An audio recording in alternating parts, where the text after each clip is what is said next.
E, recentemente, o Superior Tribunal de Justiça manteve o pagamento de alimentos compensatórios de 4 milhões a uma mulher que entrou com a ação depois do divórcio.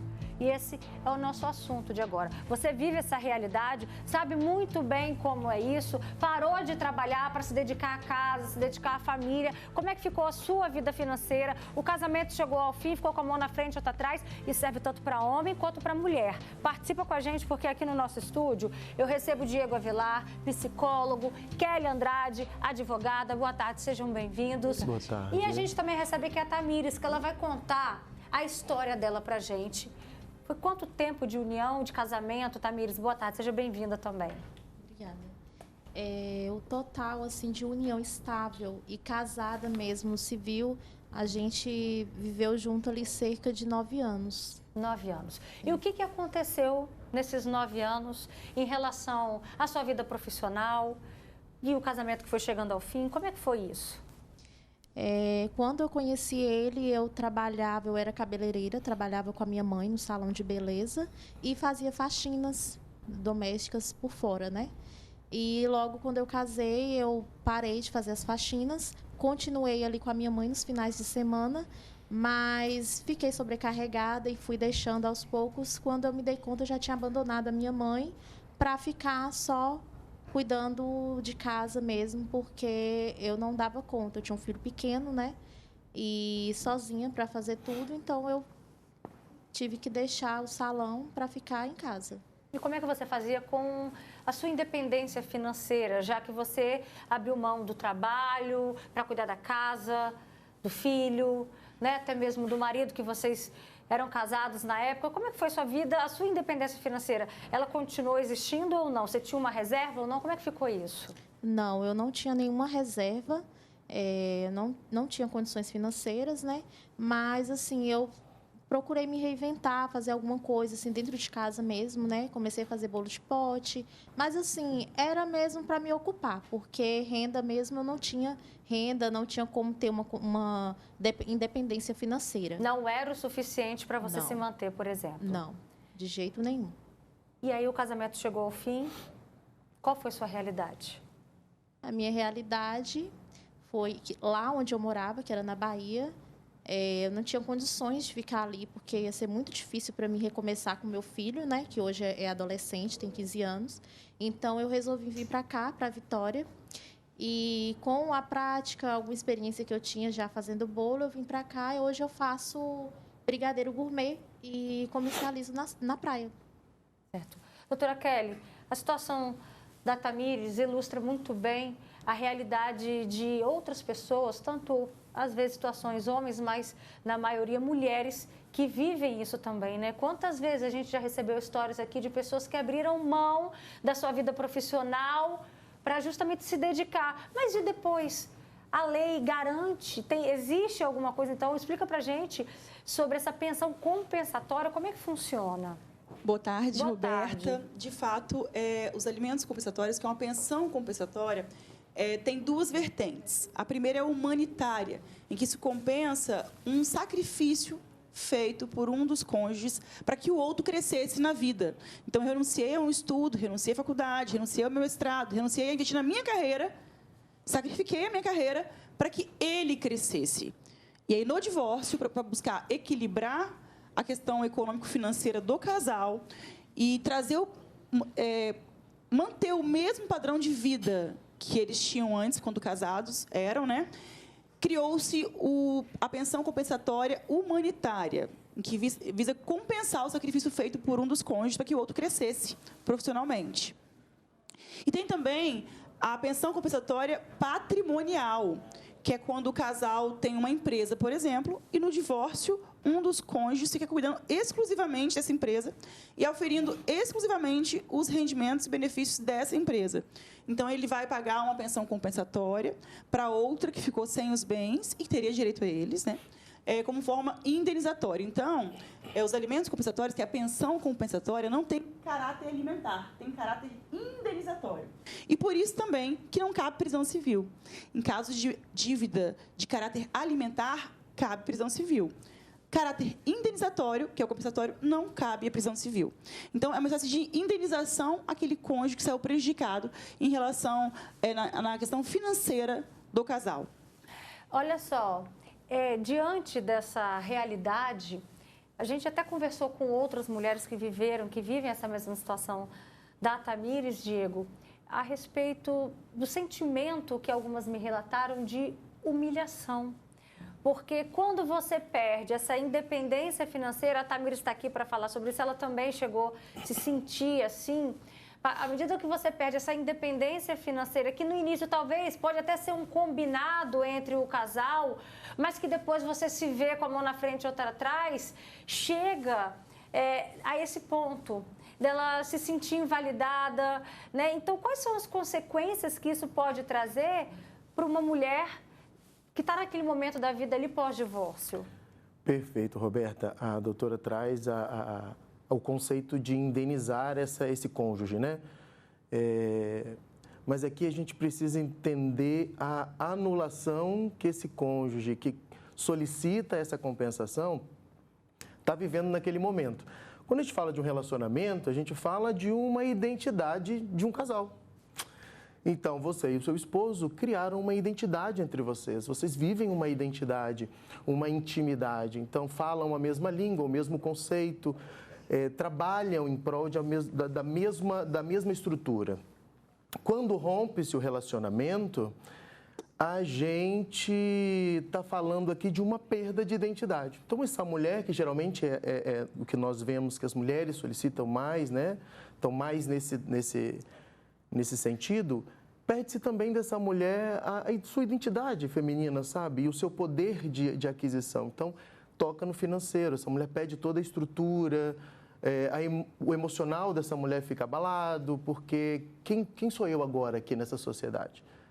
Qual é o meu poder aqui nessa sociedade? Uma vez que eu abrir mão da minha estrutura de estudo, de trabalho, de montar uma estrutura própria, já que era uma relação, né? Já que era um casal, uma família, nós vivemos um para o outro. O outro teve a sua estrutura mantida, cresceu, estudou, se formou, graduou, e eu supria a casa, né? A estrutura do relacionamento. Quando eu saio, o que eu tenho agora? Né? Como eu vou construir isso agora? Tem sozinha? Aqui comentários de pessoas que passaram por isso. Tem uma telespectadora que fala, esse é o meu caso, eu fiquei casada 28 anos e nunca trabalhei fora. Tem gente dizendo, eu vivi 13 anos, tive filho, levei chifre, agressões e ainda saí com a mão na frente e outra atrás, porque ele não queria a separação. Não levei nada, a não ser minhas roupas. Meu filho, né? E nem pensão ele nunca pagou. E dá a entender ainda que é a pensão para o filho, porque essa pensão compensatória, muitas pessoas nem sabem dessa possibilidade, né? Desse direito, né, doutora Kelly? Isso, ela só cabe para ex-cônjuges, não se aplica a filhos. Filhos é a pensão alimentícia. Okay. A compensatória é exclusiva de ex-cônjuges. E tem que ser casado no papel? Como é que a união estável, como é que funciona isso? Então, não de forma necessária, uma vez que a união estável, ela tem a mesma idade jurídica de um casamento civil, né? A diferença é realmente em razão dos regimes aplicados.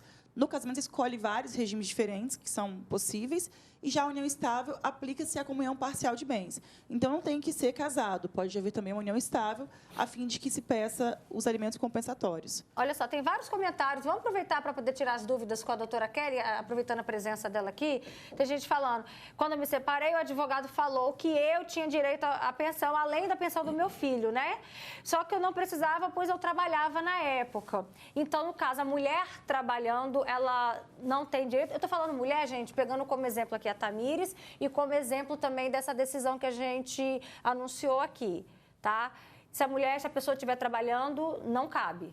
Então, ao longo dos anos, essa situação da pensão para ex-cônjuge mudou bastante, né? Lá atrás, quando eu comecei a advogar, quase 20 anos atrás, era muito comum as mulheres pedirem a pensão para si, porque ficaram se dedicando à família, aos filhos a vida inteira, e quando se separavam, não tinham o que fazer da vida, para onde recorrer para poder sobreviver. Então, assim, era para a própria subsistência, né? Com o tempo, nós vimos a jurisprudência, as decisões mudando. E aí passaram antes era uma pensão vitalícia, alimentícia, né, não compensatória, que existia para as mulheres, né, para pessoas de modo geral, mas geralmente mulheres. Com o tempo, passaram a limitar essa pensão alimentícia, dizendo, olha, não pode ser vitalícia, vamos te dar uma pensão alimentícia, mas por tempo determinado, 2, 3, 4, 5 anos. E, para isso, tem que haver duas situações. Primeiro, você está fora do mercado totalmente por motivo de saúde ou por motivo de idade. Então, para a mulher receber uma pensão alimentícia do ex-cônjuge, teria que provar que estava acamada, por exemplo, que não tinha condições nenhuma de trabalhar, ou, por conta da idade, estava fora do mercado de trabalho e não conseguia voltar também. E, ainda assim, era uma pensão provisória, com tempo determinado, né? Essa é a pensão alimentícia. Então, esse caso que foi narrado pela telespectadora, que participou conosco, ela disse sobre a pensão alimentícia, que foi dito que ela tinha direito e ela renunciou, né? Porque ela trabalhava. Mas a regra é essa, não paga essa pensão alimentícia para ex-cônjuge se não houver uma necessidade extrema, o que é diferente da pensão compensatória, que é indenizatória. Você de casa que está acompanhando a gente agora, são 2 horas e 41 minutos. Manda seu comentário, sua pergunta sobre esse assunto. Conta pra gente o que você viveu. Tem muitos casos chegando, tem gente dizendo, eu separei do meu ex faz 16 anos e na época ele não me deu nenhuma assistência. Eu posso requerer isso agora? Eu fui casada por 10 anos. Daqui a pouquinho a doutora Kelly responde pra gente. Mas o Diego estava falando sobre o sentimento de anulação. Como é que você se sentiu, Tamires, diante disso? Eu precisei de um tempo para me recuperar, porque eu entrei em depressão profunda, né? E quando eu vi que eu estava ali pronta para seguir sozinha, eu enfrentei a estrada, mas muito frustrada, assim, me sentindo meio que atrasada, sabe? Com 31 anos, tendo que recomeçar. Então, eu me senti meio para trás. E pelo fato de você ter ficado um período, né, fora do mercado de trabalho, isso te deixou, isso alimentava ainda mais esse sentimento de tipo, será que eu vou conseguir um trabalho? Será que eu vou conseguir correr atrás? Isso te angustiava? Muito, sempre. Ainda hoje, de vez em quando, bate aquele desespero, né? Por ser mãe solo também, nunca tive ajuda do pai. Então, sempre, de vez em quando, bate desespero, mas sempre firme e forte. Já não é fácil, né, Diego? Você encarar uma separação e ainda se deparar com o recomeçar do zero, né? Pensar em atualizar o currículo, mas que currículo, sendo que eu fiquei parada, trocar o pneu com o carro andando, né? Acaba que a mulher e esse cônjuge, né? Vamos falar de um gênero aqui que a gente já começa a mudar um pouco o cenário nesse momento atual da história. Acaba que esse cônjuge que solicita essa pensão compensatória, ele precisa contar com uma equipe, né, de apoio, aquela rede de apoio familiar, para se redescobrir na vida, tanto emocionalmente, capacidade de amar de novo, de se relacionar de novo, construir essa estrutura toda novamente, né? E aqueles que ainda não se formaram, não se graduaram, não se profissionalizaram. Você sabia desse direito, dessa possibilidade da pensão compensatória, Tamires? Não, descobri hoje. É muito comum, né? As mulheres, principalmente. Mais uma vez, eu até peço licença, né, para a gente corrigir esse termo. Eu falo as mulheres, é porque as mulheres, né, na maioria das vezes. Mas isso vale tanto para homem quanto mulher, né, doutora Kelly? Sim, o caso ficou mais conhecido, esse termo, a expressão e o instituto, pensão compensatória, alimentos compensatórios, ficou mais conhecido no caso da Ana Hickman, né? Ela foi condenada a pagar 15 mil por mês ao ex-esposo dela, né? Em razão da questão da diferença mesmo econômica, né? Ele não tinha outra fonte de sobrevivência a não ser contribuir para o crescimento dela. E quando separados, mesmo com todos os motivos que levaram à separação, a justiça entendeu que ela deveria pagar os alimentos compensatórios para ele de 15 mil reais por mês. Daí que veio à tona, Ele então... empresariava ela, né? Sim. Era a mesma empresa. Então, de alguma forma, ele ficou sem renda. Sem ter como manter o padrão de vida que ele tinha, né? Por isso, então, os alimentos. O senso comum, na época, se revoltou com a situação, né? Mas é um direito, de fato, é pouco conhecido, pouco aplicado, por conta das exigências, qual o caso que se aplica. E não é algo automático, viu, Roberta? Para filhos menores, por exemplo, a pensão alimentícia entrou com um pedido, comprovou o vínculo lá de parentesco, né? E já decreta de imediato a pensão alimentícia. É algo que é um direito certo que vai conseguir a pensão para o filho menor. Agora, esse tipo de pensão não é garantido. Depende muito do caso concreto, da avaliação do juiz, das provas que são feitas, né? Então, não é tão fácil de conseguir os alimentos compensatórios. Tem que ser algo muito bem comprovado. E aí, aquela pergunta que eu deixei no ar, né? Pessoas que já tiveram relacionamento há muito tempo, passaram-se 10 anos. E aí, essa pessoa consegue, né, fazer essa solicitação agora? Mas antes, deixa eu só ler mais comentários. Tem gente falando, eu fui casada há 12 anos e quando me separei, meu ex me deixou com 25% da pensão, pois eu parei de trabalhar para cuidar dos nossos 5 filhos e hoje, após 7 anos, ele quer tirar. Ela quer saber se isso é possível. Calma, vai guardando aí as respostas. Boa tarde, estou passando isso tudo. E o pior, estou vivendo de doações. Eu fui casada por 12 anos em união estável, universal, de bens. Temos 3 imóveis, eu estou morando de favor. Tem outro relato. Boa tarde, Roberta. Eu tive esse problema.